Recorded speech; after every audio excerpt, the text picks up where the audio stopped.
Di sini saya akan provide video tutorial tentang penggunaan IP. Pertama-tama untuk sebelum kita memulai masuk ke dalam software IP-nya, kita create dulu folder database. Misal contohnya dengan dinamakan foldernya dinamakan seperti ini. Nah, di dalam foldernya ini ada data class-nya, data log dalam bentuk format class, biar lebih mudah nanti ketika inputnya lebih baik disatukan saja filenya di dalam file database ini.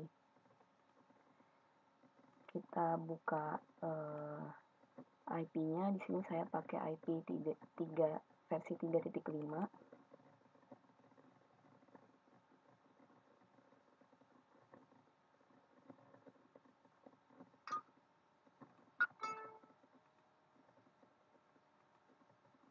Kita browse ke folder database tadi.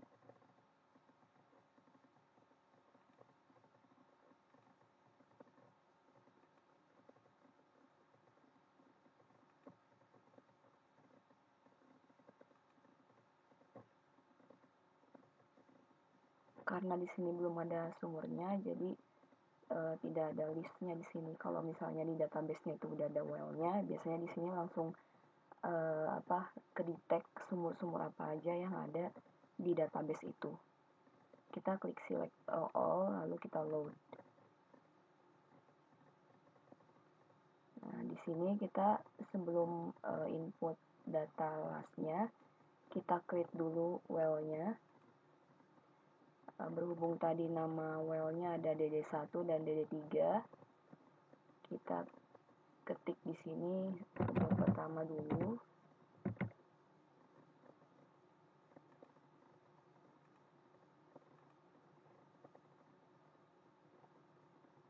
Baru kita load data last-nya.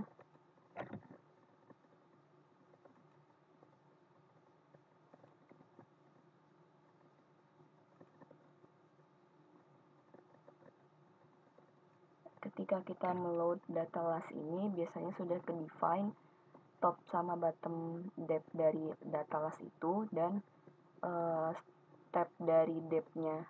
Kalau di sini ke-define-nya 0,25 feet. Jadi datanya itu per 0,25 feet. Lalu kita langsung load. Nah, di sini ternyata dari data last-nya, neutron log-nya itu dalam satuan porosity unit. Jadi kalau IP-nya sendiri itu menerima log neutron biasanya dalam satuan desimal atau fraction. Jadi di sini IP-nya menawarkan apakah kita mau mengkonvert neutron dari PU itu ke desimal. Jadi kita klik yes aja.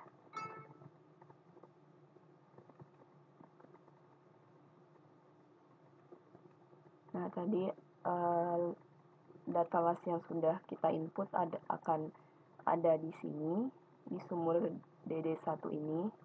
Kita bisa dilihat di default-nya ini adalah log-log yang kita input tadi. Kita create new well lagi untuk well yang satunya lagi, DD3. Oke, baru kita load data. Pastikan di sini sumurnya sudah keganti dengan DD3. Kalau di sini belum ke-define sumur yang baru tadi, ini akan masuk ke sumur yang lama. Jadi data last-nya itu akan masuk ke sumur yang lama kalau di sini belum keganti sumur yang baru. Kita klik load lagi and then close. Kita lihat di sini sudah ada 2 sumur dan masing-masing sudah ada data log-nya. Jadi di tahap awal lebih baik kita input dulu semua data yang kita perluin, data lasnya. Kemudian di sini ada data yang perlu kita input adalah zone marker, core data, depth survey, dan interval density. Oke, dari sini kalau kita mau menampilkan lognya, kita bisa klik di sini ada create new log plot. Kita bisa pilih program default plot triple combo, yang common use-nya itu triple combo. Kita tambahin satu window lagi untuk sumur satunya lagi.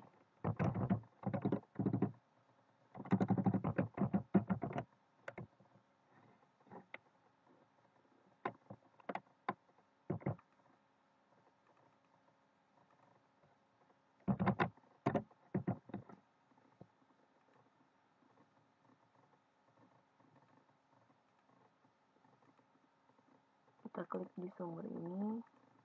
Di sini akan terlihat nama sumur yang akan kita tampilkan lognya.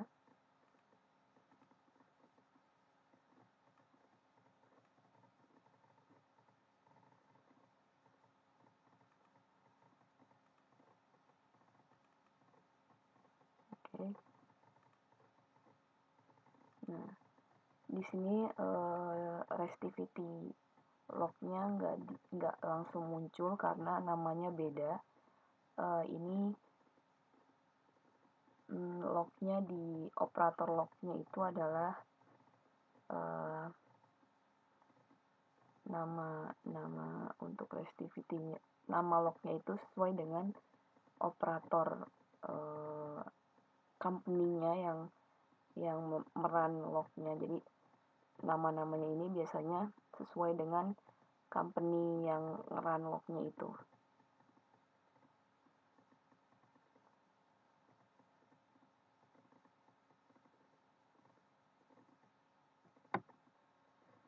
Nah, supaya kita tahu masing-masing login itu apa sih kepanjangannya, itu kita bisa lihat di masing-masing lognya. Di bawahnya itu ada kepanjangan dan informasinya, atau kita bisa juga lihat di data lasnya. Data lasnya ini kita buka dari Excel atau dari Notepad juga bisa. Di sini ada informasi kepanjangan dari tiap lognya ini. Contohnya seperti bulk density di sini BDCFM, atau biasanya lebih kita kenal kalau istilah umum tuh Robi. Itu sama aja dengan ini. Jadi nama-nama ini tuh sebetulnya tergantung dari company-nya tadi. Di sini untuk keterangan company yang running lognya pun juga ada. Jadi ini tuh header lognya lah. Nah, di sini untuk track kedua biasanya track untuk restivity log. Kita gunakan untuk di sumur DD3 ini, log restivity-nya adalah RACM ini, dan ini untuk deep-nya, dan ini untuk shallow-nya.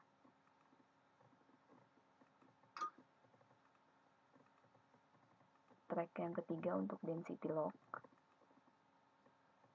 Kita tampilkan log density.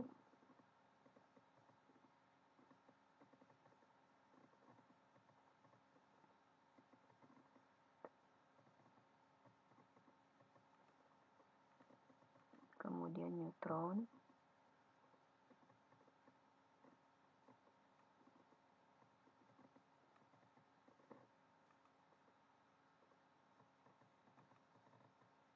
Kemudian Dero.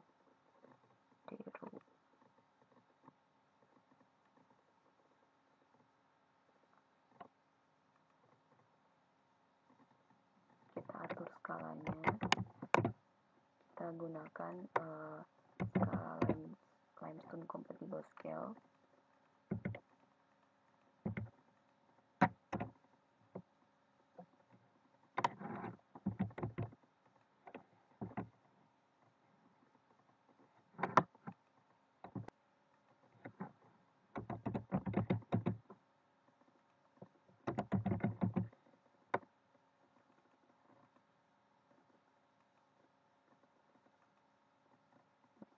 Ini.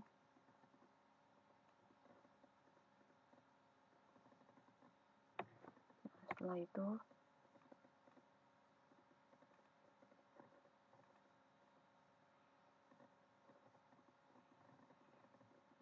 kita input data selanjutnya,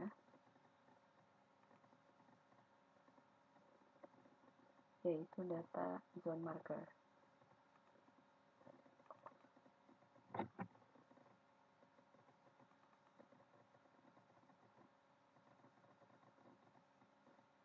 Oke, di sini ada markernya untuk kedua sumur.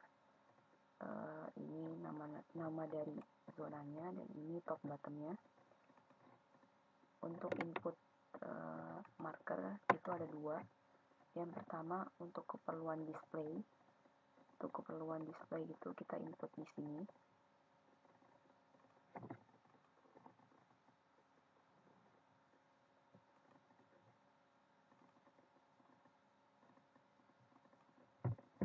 Biasanya kalau untuk yang di annotation ini kita input depth top-nya saja.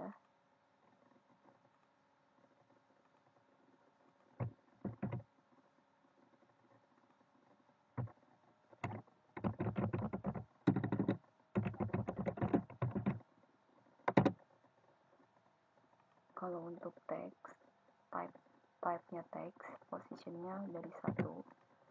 Ini kita ubah fontnya jadi 12, kita bold. Kemudian kita add lagi, tapi dalam bentuk line. 0, full width, kita tebalkan jadi 2. Kita warnai dengan misalnya warna merah. Kita tes dulu untuk 1, jadi akan keluar seperti ini.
Sayangnya nggak bisa kita copy banyak kalau di sini, copy paste banyak dari Excel, jadi harus by row.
sampai selesai semuanya. Kemudian marker ini bisa kita save supaya nanti ketika kita memunculkan lagi, ketika IP-nya itu tiba-tiba crash, jadi kita bisa nggak kehilangan marker ini. Nah, kita namain dengan marker DD3, kita save. Jadi nanti ketika kita tiba-tiba IP-nya not responding dan kehilangan database-nya, kita bisa load semua yang udah kita buat tadi. Download. Oke. Contohnya akan tampil seperti ini markernya. Dan satu lagi kita harus input juga marker di sini. Manage multi-well zone stop. Kita new topes, klik new topes. Kita namakan marker zone.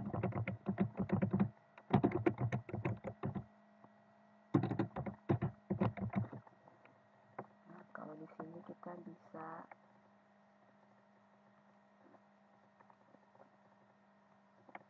copy paste.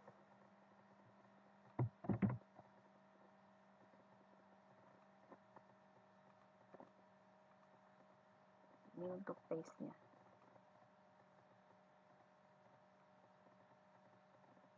Kita input juga untuk sumur yang satu lagi.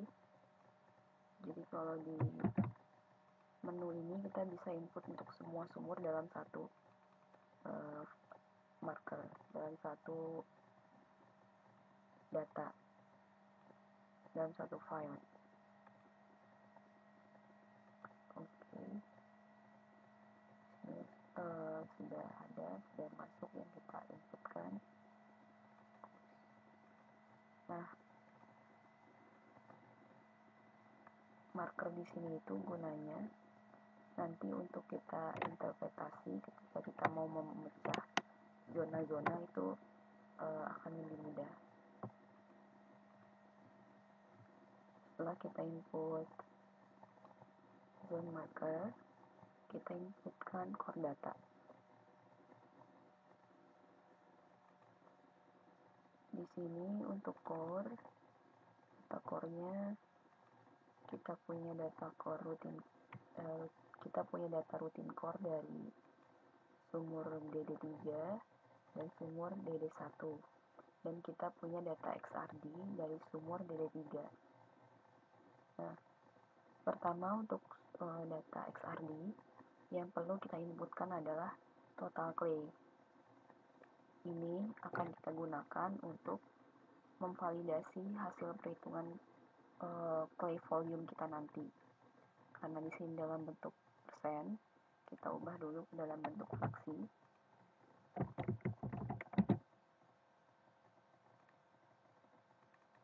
Nah, cara inputnya kita pastikan dulu di sini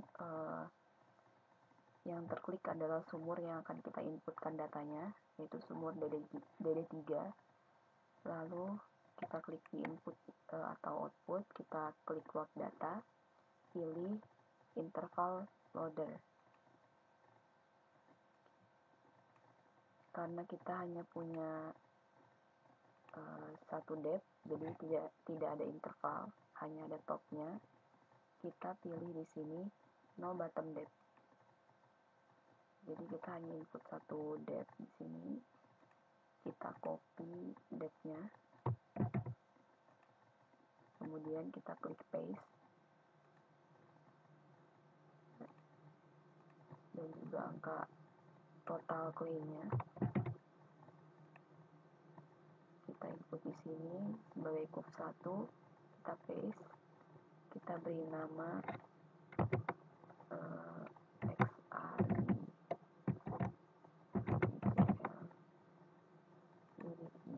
decimal fraction. Oke, kita load.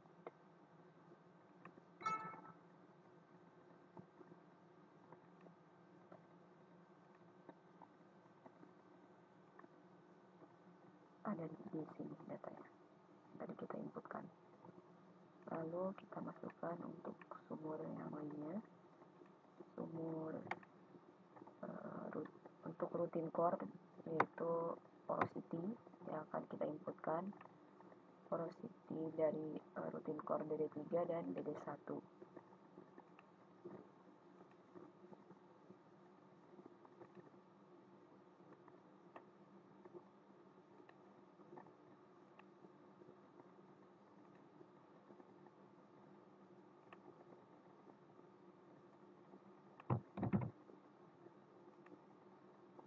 Ini masih sumur DD3, kita paste.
Untuk di sumur DD1, sini kita punya log restivity bitnya adalah M2RX, untuk medium restivity-nya M2R3, untuk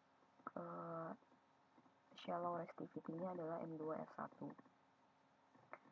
dan Robi-nya di sini namanya ZDNC, untuk neutronnya namanya CNCFLS, Dero-nya adalah Z-core atau Z-correction. Setelah itu kita input data depth survey. Depth survey ini dibutuhkan untuk kita mengkalkulasi TVD dari MD, karena log itu kan kebacanya log MD. Ketika kita butuh untuk mendefine kontak, kita butuh kedalaman dalam TVD SS atau TVD. Nah, di sini untuk sumur DD1, sumurnya adalah vertikal, jadi kita tidak membutuhkan input depth survey. Tapi untuk sumur DD3 itu sumurnya adalah directional, jadi kita butuh input depth survey. Nah, sebetulnya untuk input depth survey ini kita langsung di menu calculate TVD, di sini di calculation, terus kita pilih true vertical depth. Kita input filenya di sini, file or keyboard input. Yang dibutuhkan adalah depth MD-nya, deviation, dan azimuth. Nah,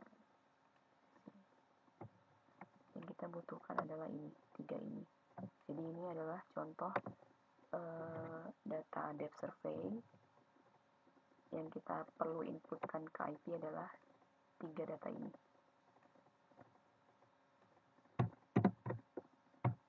Kita copy and then kita paste.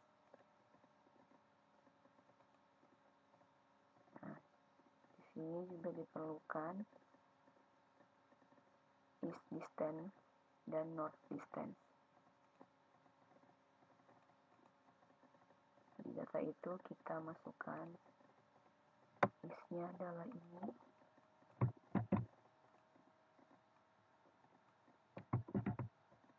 copy paste. Untuk north-nya adalah ini.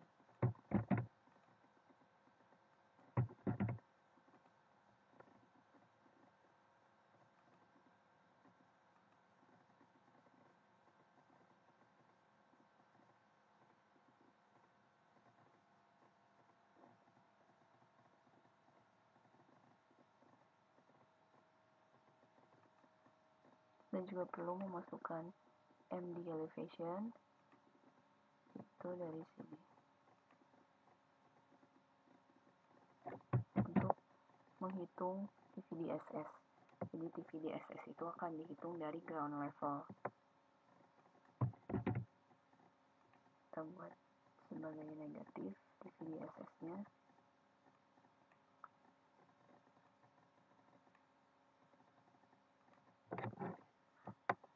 Di datanya juga biasanya dikasih tahu calculation methodnya minimum kurvatur, jadi kita juga ikut di sini pilih minimum kurvatur, kemudian kita klik run.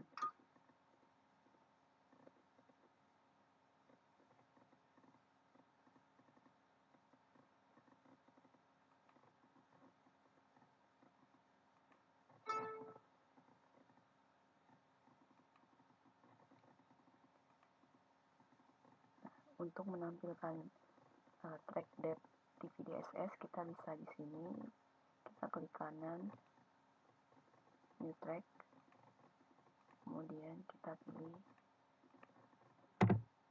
TVDSS, kita kasih warna merah.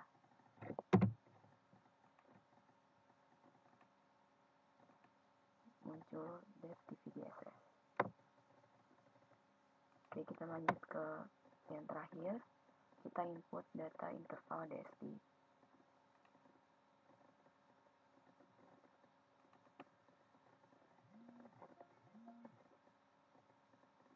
Oke, dari data DST yang ada, yang kita punya lognya adalah sumur DD1.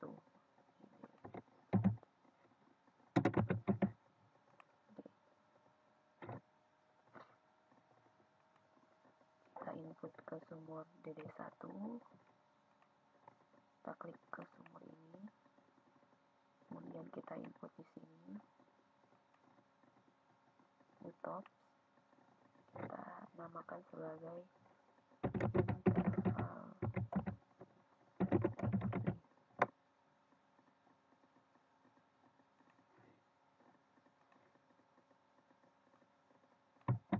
ini, kemudian kita paste, kita pilih sumurnya,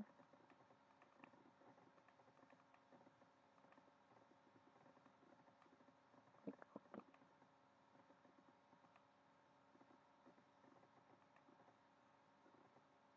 Kita bisa juga menampilkan zone tadi di sini.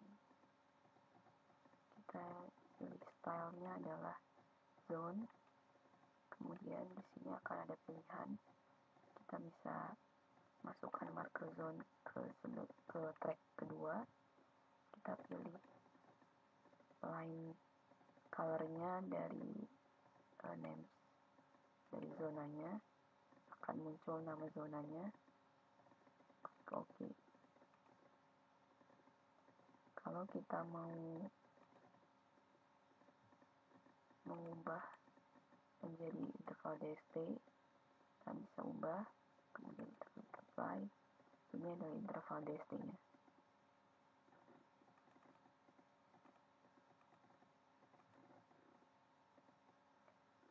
Nah, untuk input data seperti itu.